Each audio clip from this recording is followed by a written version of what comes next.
It's the Weather Blender blog for the 17th of January. It's Monday. It's Martin Luther King Jr. Day, and certainly a happy Martin Luther King Jr. Day to you out there. Let's talk about what's happening. Actually see some rain ongoing right now. Let's jump on into the satellite, the radar, and take a peek at what's going on. We do see the rain across Kentucky lifting its way into West Virginia. It's been very light here in the evening hours, and when are we going to see the next snow? Well, it's going to take some time here, it looks like.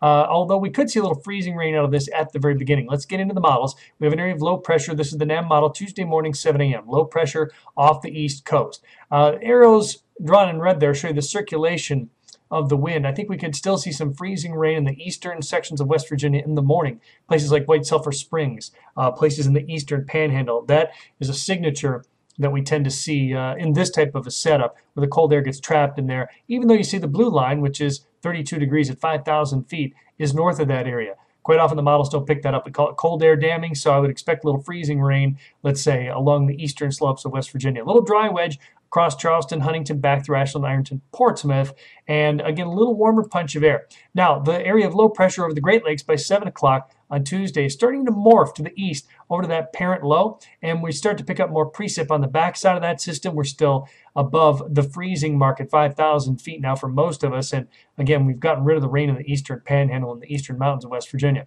By the morning on 7 a.m. Wednesday, still looking at the NAM model, we have a nice high up over Lake Superior. The low out over the coast is now situated pretty much around the Gulf of Maine, and you can see the northeasterly breezes slamming back into West Virginia, Ohio, and Kentucky with some light snow, and that's again by the morning on Wednesday. So a change over Tuesday night into Wednesday morning for some light snow. Not an awful lot. This is the NAM accumulated snow through the morning, 7 a.m. on Wednesday, and it's only a trace to an inch for most of West Virginia. However, up to 2 inches on those higher peaks. And then you can see, hey, a little spike of something like 2 to 3 inches over places like Martinsburg, Berkeley Springs. That's kind of interesting. Then we jump out another 12 hours just to show you that the only extra accumulation through the day is only in the higher peaks, Webster Springs, on toward Adkins and Snowshoe, and so forth.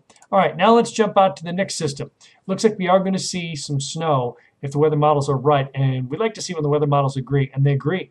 So we're moving out now to Thursday night. This is 1 a.m. going into Friday morning.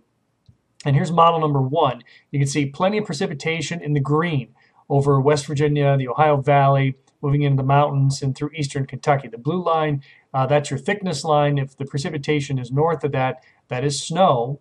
The 540 line, we call that. So that's the GFS model, model 1. Here's model 2, and this one lines up almost perfectly at the same exact time frame. So that gives us pretty good confidence that there's snow there. So between 7 p.m. Thursday and 7 a.m. Friday, what are we looking at? Well, look at this. Some of that yellow, that's 2 to 4 inches, and then you start stepping into the green, that gets up to 4 to 6 maybe. Now that's more of a Clarksburg, Morgantown, Pittsburgh issue, which will be pretty interesting for Heinz Field. See how they can keep that thing covered up with a tarp for the playoff game.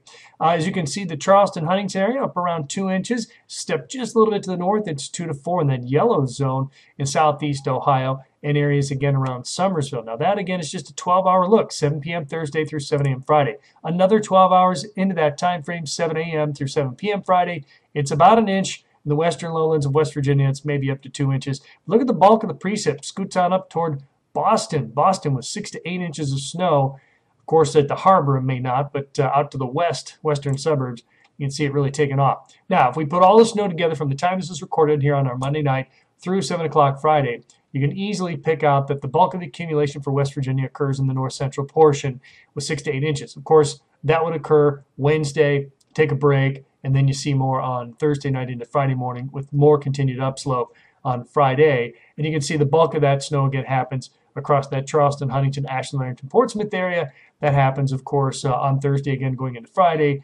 And a little extra accumulation again real early on Wednesday for the areas around Beckley, Bluefield. And some people like the snow. I mean, let's not kid ourselves here. Some people actually like to have to go to the store and buy bread and milk. As evidenced by this picture right there.